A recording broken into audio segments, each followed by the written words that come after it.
আচ্ছা, এটা এটা দলিল কোরআনে আছে, সূরা দাহার 1 নম্বর আয়াত পড়ে দেখবেন, হাল আতা আলাল ইনসান হাইনুম মিনাদ দাহরি লাম ইয়াকুন শাইআম মাযকুরা। আল্লাহ পাক বলছেন মানুষের উপরে এমন সময় চলে গেছে যে মানুষ কোনো আলোচ্য বিষয় ছিল না, উল্লেখযোগ্য কোনো বিষয় ছিল না।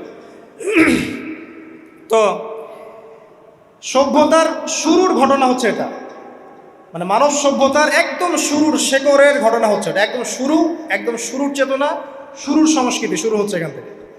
এবার ইবলিস বলছে আমি সেজদা করব না, বিকজ আমি তার চেয়ে সুপিরিয়র।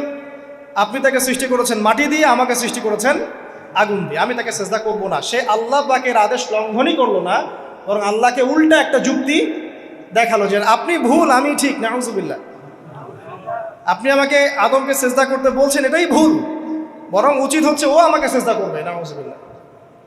তো সে কিন্তু আবা ওয়াস্তাকবার, সে উদ্ধত হলো এবং অহংকারও প্রদর্শন করলো। আল্লাহ পাক বলছেন ক্বালা ফাহবিত মিনহা, এখন এখান থেকে নেমে যাও। এই জান্নাতি বলেন আর ওই ঊর্ধ্ব জগতই বলেন, সেখান থেকে তোমরা নেমে যাও, এখন তুমি নেমে যাও।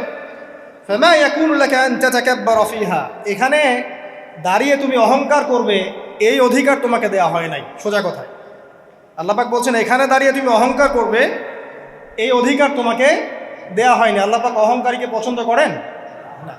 অহংকারীদেরকে আল্লাহ পাক কিয়ামতের মাঠে পিঁপড়ার মতো উঠাবেন, তাদের আকৃতি মানুষের সমানও হবে না, ছোট ছোট কালো পিঁপড়ার মতো হবে এবং অন্ধকার ওদেরকে ঢেকে নিবে।